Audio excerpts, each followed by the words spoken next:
छत्तीसगढ़ के रायगढ़ जिले में संचालित ग्रामीण पर्याय विकास अनुसंधान समिति द्वारा एक ऐसा कारनामा कर दिखाया कि ग्रामीणों के साथ मिलकर पहुंच विहीन गांव पानी से बिजली उत्पन्न कर दिया। हम आपको बता दें, आधुनिक युग में बिना बिजली के जीवन की कल्पना नहीं की जा सकती है। जिस तरह से लोग भौतिक सुख सुविधाओं को अपना रहे हैं, तो कोई भी कार्य बिना बिजली के नहीं हो सकता। बिजली के लिए कोयले का दोहन किया जा रहा है, वहीं अब धीरे धीरे सौर ऊर्जा का विस्तार हो रहा है। लेकिन वनांचल में एक गाँव ऐसा है जो स्वयं अपने गाँव वालों के लिए बिजली बना रहे हैं। विकासखंड धर्मजयगढ़ के ग्राम पंचायत नेवार के आश्रित गांव बोरला झरिया में ग्रामीण स्वयं बिजली उत्पादन कर रहे हैं, जिससे अपना गांव अपनी बिजली नाम दिया है। बिजली बनाने में ग्रामीण पर्याय विकास अनुसंधान समिति के अथक परिश्रम से इस कार्य को सफल बनाया गया है। पहाड़ों से गिरते पानी से बिजली उत्पन्न की जा रही है, जिससे पूरे गाँव में बिजली सप्लाई की गई है, जिससे लाइट, पंखे या अन्य विद्युत उपकरण चलाए जा रहे हैं। वन मंडलाधिकारी धर्मजयगढ़ अभिषेक जुगाव, अनुविभागीय अधिकारी फॉरेस्ट बाल मुकुंद साहू अपनी टीम के साथ बोरला झरिया पहुंचे, जहां बिजली उत्पादन को बारीकी से अवलोकन किया। वहीं उसके बिजली से चल रहे पंखे से हवा का आनंद भी लिया। साथ में पहुंचे अनुसंधान समिति के मुख्य सदस्य DS मालिया ने बताया कि इस तरह से बिजली निर्माण कई गाँव में रोशनी फैलाई जा सकती है। कई और गाँवों में इस प्रोजेक्ट को लगाने की तैयारी चल रही है। मुख्यमंत्री ने भी इस प्रोजेक्ट की सराहना करते हुए 5 अन्य गाँव में स्थापना करने की स्वीकृति प्रदान की है। धर्मजयगढ़ से भरतलाल साहू की रिपोर्ट। अब इस खबर पर हमारे साथ जुड़ रहे हैं जो इस प्रोजेक्ट के मेन सदस्य हैं, DS मालिया जी। तो DS मालिया जी, बहुत बहुत बधाई आपको इस प्रोजेक्ट के लिए।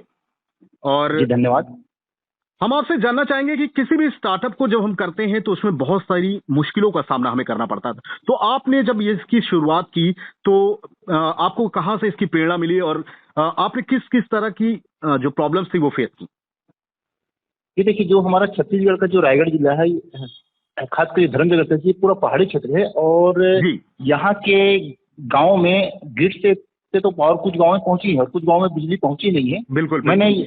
मैंने ये अनुभव किया कि बहुत से ऐसे गांव हैं जहां जल के पर्याप्त स्रोत हैं और वहां पर बिजली नहीं है जी। और यहाँ पर हम micro hydro cross flow turbine लगा करके हम विद्युत उत्पन्न कर सकते हैं, जिससे उनकी बहुत सी समस्याओं का समाधान हो सकता है जी। ये सोचकर मैंने ये कार्य शुरू किया। और खास करके धर्मजयगढ़ की जो पहाड़ी क्षेत्र है, यहाँ पर कुछ गांव तो है जहाँ बिजली पहुंची है ग्रिड से, लेकिन बरसात के दिनों में अधिकांश समय में बिजली बंद रहती है, जिससे उन्हें विभिन्न समस्याओं का सामना करना पड़ता था।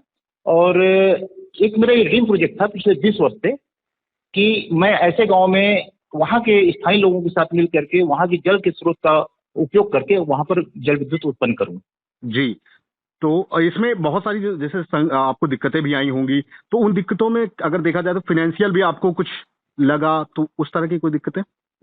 जी, ये तो स्वाभाविक है। एक सबसे बड़ी बात आती है, ये पहाड़ी क्षेत्र है और आदिवासी बाहुल क्षेत्र है। बिल्कुल। और सबसे पहले तो लोगों को मानसिक रूप से तैयार करना कि हम क्या करना चाह रहे हैं। बिल्कुल। और इससे आपको किस तरह से इसका आपको लाभ मिलेगा।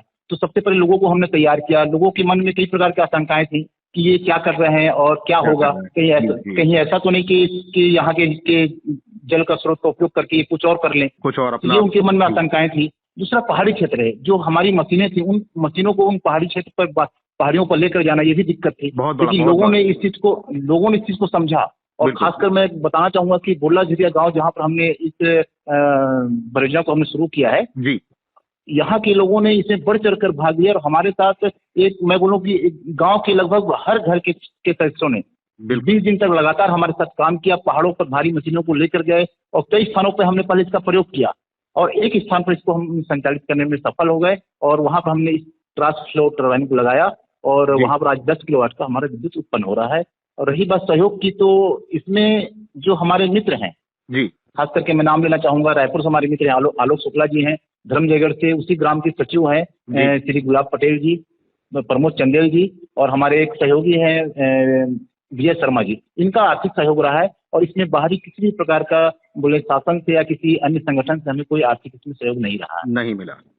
ठीक है। जैसा कि आपने मतलब ये बहुत एक अच्छा काम किया है, जहां पर आज बिजली सभी की मूलभूत आवश्यकता है। इसके बिना तो जीवन की परिकल्पना भी करना बहुत ही मुश्किल है।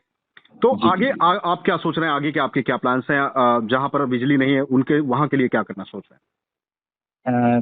ये देखिए, एक तो मैं बताना चाहूंगा 20 वर्ष पुराना मेरा ड्रीम प्रोजेक्ट है। यहाँ पे एक मालिक छाड़ करके गाँव है जी, जो कोरबा जिले में पड़ता है और हमारे रायगढ़ जिले की सीमा से लगा हुआ है। हमने रायगढ़ जिला के नेवार पंचायत के अंतर्गत जो पोड़िया ग्राम है, वहाँ पे काटन खदा करके 12 मासी झरना है, जिसकी ऊंचाई 105 फीट है। वहां पर जल का पर्याप्त स्रोत है, वहां पर पर सेकेंड कम से कम 500 लीटर वाटर डिस्चार्ज है।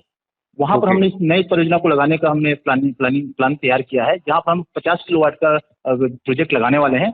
इससे उत्पादन तो हमारे रायगढ़ जिले में होगा, लेकिन इसका जो वितरण किया जाएगा वो कोरबा जिले के बलसिंघा और मालिकेसार गांव है, जो रिमोट एरिया है, जहां ग्रिड से पावर जाना कुछ दिनों में अभी संभव नहीं लगता है, एकदम जंगली क्षेत्र है।